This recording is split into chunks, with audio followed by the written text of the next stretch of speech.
Hey guys, today's story is going to be about a DM that turns into a impromptu chef and a host that tries to make a quick buck.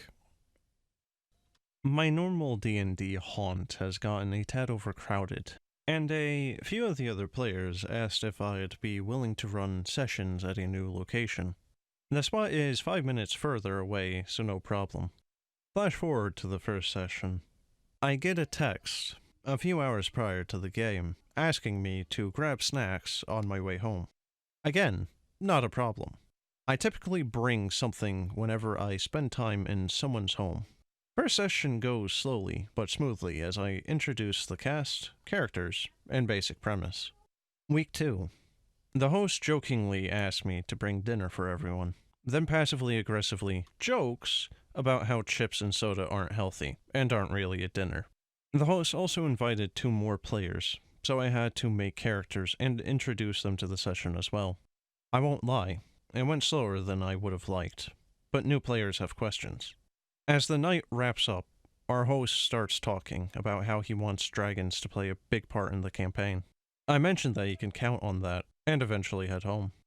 Week 3. I get sent a link for a vegan eggplant parm recipe an hour before the session, and the host tells me to make a level 4 character because he's DMing.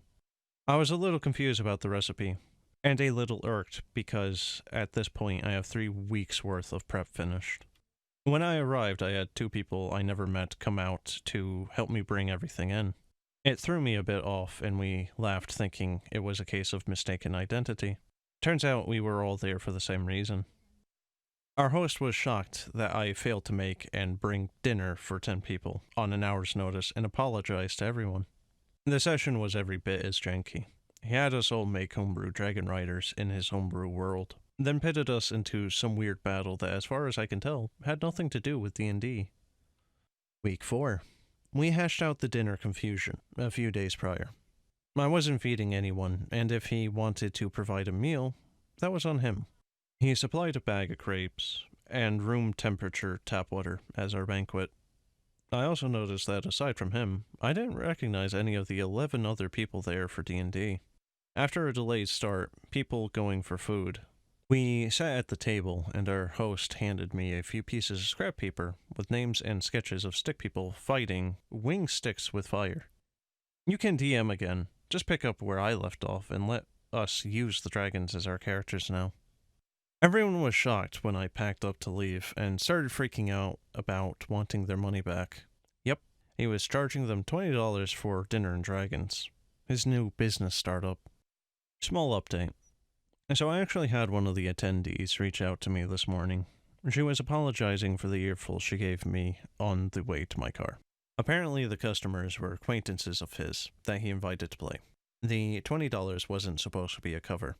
It was just some of them being polite and chipping in for food instead of bringing it. He gave the money back that he had collected, but no one is buying his story about how it was going to be a surprise for me at the end of the night. In the end, he lost his friends over this. The store where my story began has banned him from the store. She messaged me through the store's website. His dream of being a paid head DM are dashed, and I'm reaching out to my original players to start playing at my place. The only money involved will be going to the delivery drivers.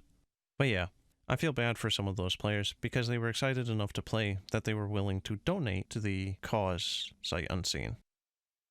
Well guys, I have to say this is a pretty unique story from my general experience. Usually it's the DM or the players that are the issue.